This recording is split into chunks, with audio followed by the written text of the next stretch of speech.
Achilles Miguel R. Guevara. Ano nga ba ang globalisasyong socio-cultural? Ang globalisasyong socio-cultural ay tumutukoy sa malawakang pagpapalitan at pag-ugnayan ng mga kultura, tradisyon, paniniwala at pamumuhay ng iba't ibang bansa. Dahil sa mabilis na komunikasyon, transportation at teknolohiya, sa madaling salita, ito ang paglaganap ng mga ideya, kaugalian at gawi mula sa isang lipunan patungo sa iba, kaya't nagiging mas magkakahawig ang konektadong ang mga kultura sa buong mundo. Ang fast food gaya ng McDonald's, Jollibee o KFC kilala sa iba't ibang bansa. Malawak na paggamit ng Ingles bilang global language, musika at singing, K-pop sa Korea, Hollywood movies at anime mula sa Japan na tinatangkilik ng iba't ibang lahi, moda at pamumuhay, mga international brands ng damit, Nike, Zara, Uniqlo at trend sa social media. Paglaganap ng iba't ibang pananampalataya at filosofiya. Nagdulot ng mas malawak na pag-unawa ng iba't ibang kultura. Nagbibigay ng pagkakataon para mas malalim na pagkipag-ugnayan ng mga tao sa iba't ibang bansa. Naghatid ng bagong kaalaman, libangan at modernong pamumuhay. Maaaring nagdulot ng pagkakalimot sa sariling kultura at tradisyon. Pagkakapareho ng mga kultura na maaaring magpabura ng pagkakaiba-iba. Pag-iral ng cultural imperialism, dominasyon ng isang kapangyarihang kultura sa iba. Gusto mo ba gumawa ako ng maikli?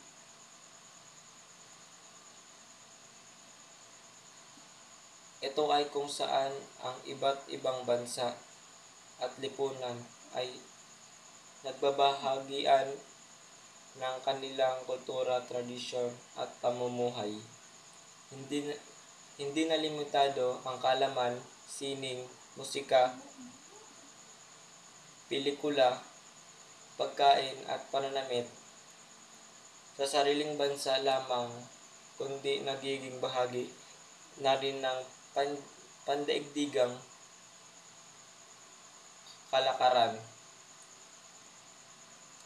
Number 1, wika, English bilang language franca, pandaigdigang wika. Paggamit ng social media at internet na nagtataguyod ng code switching. Number 2, media at teknolohiya. Paglaganap ng pelikula, musika, social media platforms, Facebook at YouTube. Nagiging mabilis ang pagpapalaganap ng mga bagong trends. Number 3, pagkain at panlasa. International na pagkain tulad ng sushi sa Japan, pizza, Italy, shawarma, Middle East na kinagigiliwan ng mga Pilipino. Pagkakaroon ng mga fast food chain sa iba't ibang bansa. Number 4, panitikan at sining. Pagpapakilala ng iba't ibang literatura at sining mula sa iba't ibang kultura. Pag-iral ng fashion, art, paglalaho ng iba't ibang estilo mula sa iba't ibang bansa. Number 5, relihiyon at paniniwala. pagpapalitan ng kaalaman sa iba't ibang bansa, pananampalataya, filosofiya, at tradisyong espiritual. Number 6. Pamumuhay at pananamit. Pagsunod sa global fashion trends, pag-iral ng mga influencer na nagpapakita ng lifestyle na ginagaya ng mga tao sa iba't ibang bansa. Positibong epekto. Nagbibigay daan sa pagkakaunawaan ng mga mula sa iba't ibang kultura. Naghahatid ng mas maraming oportunidad sa trabaho at edukasyon. Nagpapayaman ng lokal na kultura sa pamagitan ng mga bagong impluwensya. Lumalawak ang kaalaman at pananaw ng mga tao. Negatibong epekto. Pagkawala ng lokal at identidad dahil sa sobrang impluwensya ng mga bayang kultura.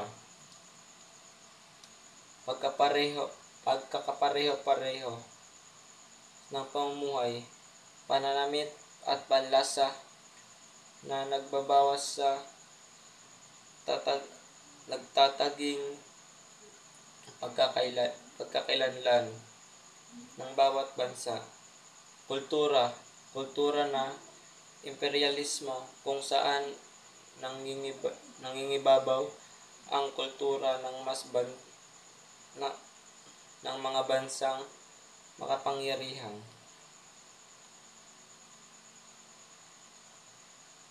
Sa madaling sabi, ang globalisasyong socio-cultural ay parang paglaho ng iba't ibang kulay ng kultura. Minsan magandang dahil nagdulot ng bago at magkabago, ngunit minsan ay delikado dahil maaring mawala ang sariling kulay o pagkakakilanlan ng isang bansa.